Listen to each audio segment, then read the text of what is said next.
Hi, I'm Jeye. I'm at Holliston High School, where Stephen Hill, the founder of Speak Sobriety, is giving a talk to the community about substance use prevention and mental health awareness.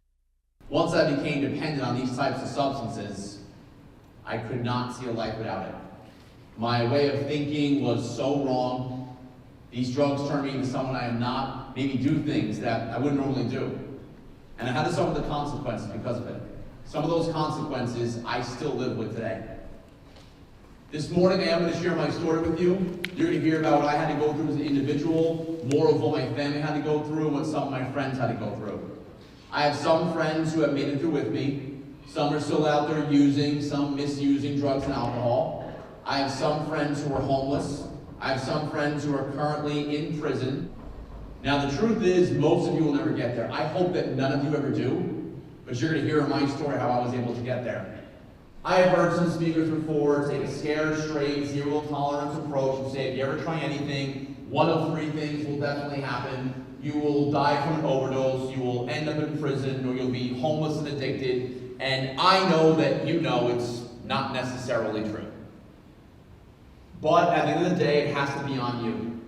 And while a few of my older friends were somehow able to manage it, they partied a little bit in high school, did some more drinking in college, they graduated, they got jobs, they started families, and kind of phased the whole thing out of their lives. I have some friends who pulled that off. Not me. I was definitely not one of those people. I got stuck in addiction for over 10 years. And once you get stuck in it, it is so hard to come out.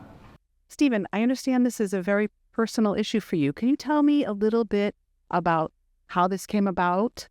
Absolutely. First, thank you for having me on the show. So this actually came about through my own lived experience. So I've been in recovery myself for over 12 years. And for the past 9 years, been going around to middle schools, high schools, colleges, different community events, sharing my personal story about my struggles with mental health, substance use, and ultimately the journey to recovery with a focus on prevention and early intervention. So a lot of my life had been about treatment and recovery, which is still, part of my story and something I talk about, but that's responding to the problem after it happens. I want to try and get in front of it, and I want to intervene on students that are just starting out, and for those that have never tried it before, we want them to continue making that healthy choice for themselves. And so I picked topics relevant to mental health, to substance use, to resilience, and I deliver them in a way as it relates to my own personal story. I feel that storytelling is one of the most impactful ways to connect with people. I can give a presentation with a PowerPoint or a slide deck and point to a bunch of facts and statistics, but does that really resonate with someone? I don't expect people to remember every single word I say, but I do. The feedback I get is they remember how I made them feel, and that's how we make connection with people and hope to make some real change. Now it's fatal, but it's also progressive, meaning it gets progressively worse, usually starting with nicotine, marijuana, and alcohol. And especially today with marijuana and alcohol, I hear this gateway drug or starter drug argument from so many different people. I hear from students like yours, I hear from students, from teachers, parents, counselors. So when I first got sober, I was working a drug and alcohol treatment program. And me and some of my coworkers were having this gateway drug debate. Are marijuana and alcohol gateway drugs, meaning they lead to other substances? Most people said yes. A few people actually said no. Then at one point, I just said, you know what, maybe they're not gateway drugs. Maybe I just made a whole bunch of bad choices, and that's ended up where I did. So can you give me one or two messages, direct messages that you'd like to get out to the parents and the students today? One of them is that addiction knows no bounds. It affects all different walks of life. And for parents, you are the most influential person in your kid's life. And so it's so important to, make your expectations very clear, to lead by example, to have those difficult but open, honest conversations about mental health and substance use with your kids. And, make sure that who they're hanging out with, where they're going, what they're doing, because, with today, unfortunately, the drug supply has just gotten so much more dangerous with the presence of fentanyl, with the high potency THC and marijuana. So this is a vital issue for all parents, and it's important to have those conversations with your kids. The only choice in addiction is how we choose to address it together. And that's what we're doing here tonight. My hope is you will get a better understanding of how it's been happening to someone so it never happens to you, to your families, to your students, to your kids. I want you to get a better understanding of what it's like to be stuck in it, why it's so hard to come out, so you can be more helpful and compassionate to those who are struggling.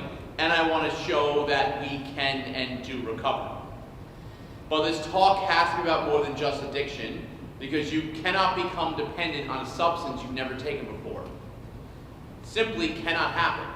You cannot become addicted to drugs or alcohol if you've never tried them before, which tells me the reasons why people use substances in the first place, that first choice, that first use, has little to nothing to do with addiction at all.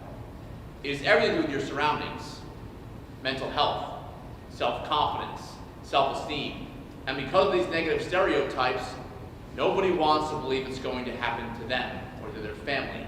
I never thought I would be the guy that people were calling the junkie, the dope fiend, the drug addict, the drunk, the dropout, the felon, and for me, worst of all, was the all-encompassing failure.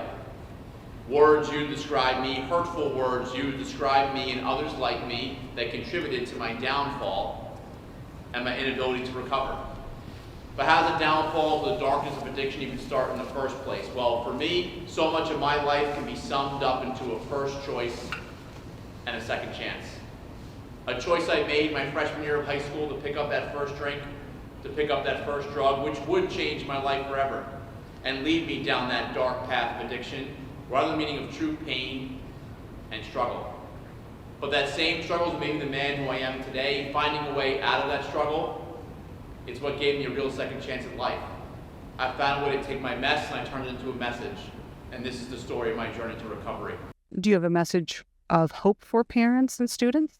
I absolutely do. Anyone, we can and do recover. So for people, again, my primary goal is preventing people from going down this path in the first place, but I am a realist and I'm not going to be able to catch every single student.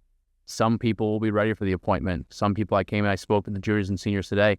I had a really good response from them, and some of them are ready to hear the message. Some of them are on the fence, and some of them are not ready to hear it. And some that are not ready, they're going to struggle.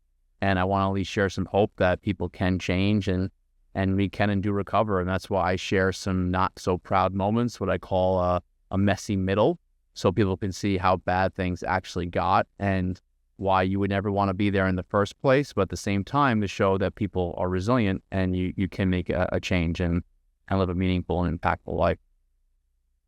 Stephen, thank you so much for opening up your own experience to people. I know it's not easy, but we appreciate, I'm sure, we appreciate you taking the time to meet with the parents and the students and the community and to care about the future. Thank you so much. Absolutely. Thank you for having me on the show. I'm Jeye for the Heartbeat of Holliston.